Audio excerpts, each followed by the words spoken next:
Përshëndetje nga Kina. Nga Mirë se Kina. erdhët. Konkretisht e Kina shumë e madhe. Ku je taman? Po, është e madhe. Jam në jug të Kinës, në provincën e Yunanit, qyteti quhet Kunming. Qa bën një shqiptar atje nga Tetova në Kinë? Pyetja e parë. Po nuk është çudi, ne shqiptarët jemi në çdo kënd të botës. Së pari unë erdha këtu për studimet e mia master në drejtimin biznes internacional. Pas asaj pash që shumë njerëz kishin interesim që të krijojnë një biznes me Kinën, kështu që e hapa kompaninë time këtu vetëm pas 8 muajsh. Pas asaj kaluan 2 vite dhe tani e hapa një kafe restoran këtu në Kinë. Kjo na intereson, si ja ke vendosur emrin në restorantit kafes? Sofra.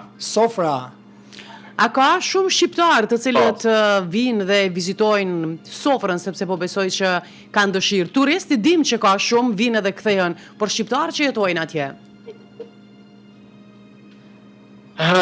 Deri tani jo, po nga tash do vinë.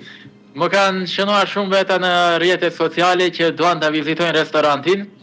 Më para vetëm kam pasur disa biznesmen që kanë ardhur poshtë edhe nga Abu Dhabi, nga Dubai, nga vendet e Ballkanit. Po tani shpresoj që do vinë shumë shqiptar të vizitojnë Kinën dhe restorantin tim Sofra këtu në Kunming.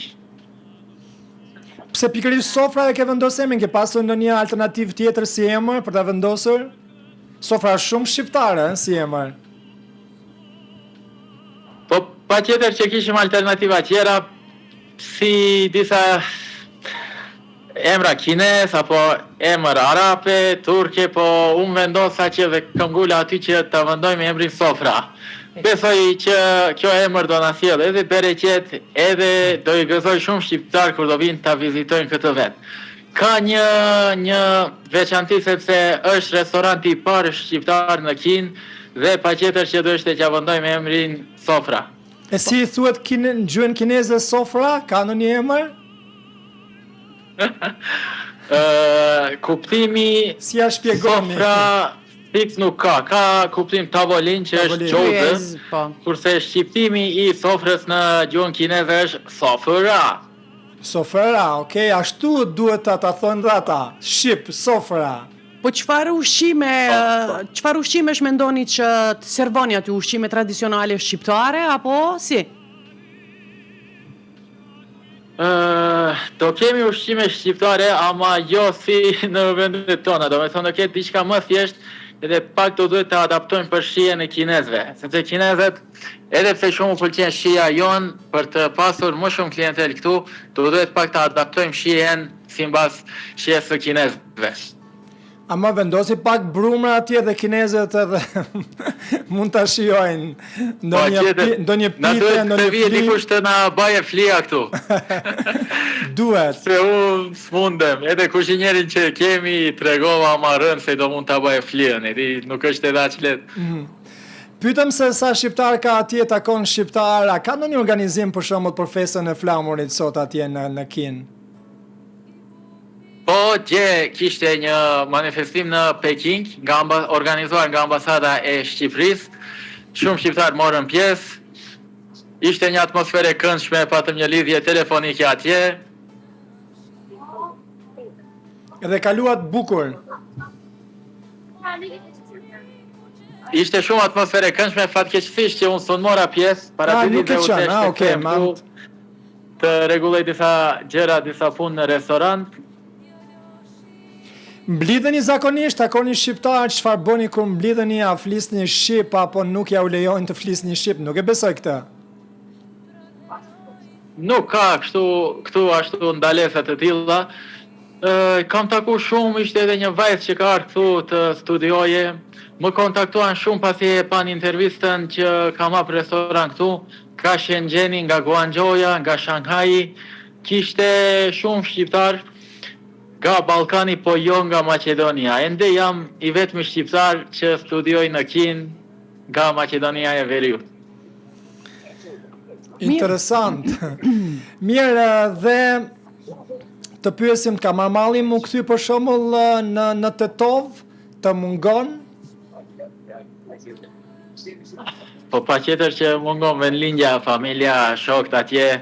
Tash me siguri keni një atmosferë shumë të bukur Po atje. tani, Po sot unë sidomos. shpesh kthehem për shkak të punës, kthehem shpesh në Maqedoni, ri shkurt dhe vi prap në Kinë. Dhe të pyes, kur të pyeta për Tetovën, ka marrë malli për Tetovën, pyes edhe ka marrë malli të hash ushqimet të Tetovës atje.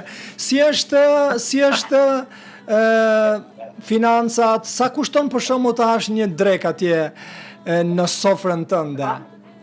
I keme natyrisht me çmimet kineze. Tani me çmimet i kemi pak më të volishme se sa restorante tjera, po si zakonisht këtu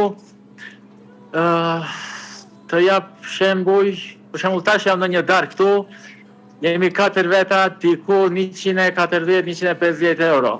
Do me thënë nuk është aq lirë se sa te ne. Do me thënë tregu këtu, standardet janë shumë më të larta. E që në fakt ne kishim menduar të kundërtën, sepse tek ne tregu tashmë është me Është çmime rritur. mjaft të larta.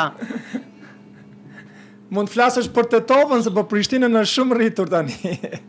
Megjithëse natyrisht vazhdon të jetë të shtret. Keni menduar të jetoni në Kinë? Mund ta përsëritish, nuk ndiqova. Keni menduar të jetoni në Kinë?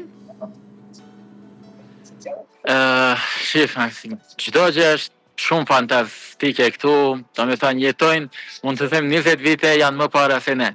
Ama prap në fund të ditës, shpirti e don atë ku takon. Do me thënë, sun dajemi nga vendlindja, tani jam për studime dhe pun këtu, po pa tjetër që do kthehem në vendlinjën tim të kontribuoj atje. Pavarësisht që këtu jam shumë mirë, biznesi po ecën shumë mirë, po kur kthehem atje ta shoh vendin tim në atë gjendje s'ma do shpirti. Kështu që gjitha planet, gjitha networking që e kam bërë këtu, dua të sjellë edhe investitor atje që ta ngritin pak vendin ton në çdo sferë. Mirë, faleminderit shumë për këtë lidhje, Suksese. kalo bukur. Të përshëndesim. Shumë faleminderit, ju mirëpres në Kinë, në restorantin Sofra. Patjetër, Urime do na një shikosh më mirë gjithë andej. shqiptarëve andej, kudo që jeni në Kinë apo në Ballkan, Gëzuar. e kalofshi mirë. Faleminderit. Mirë,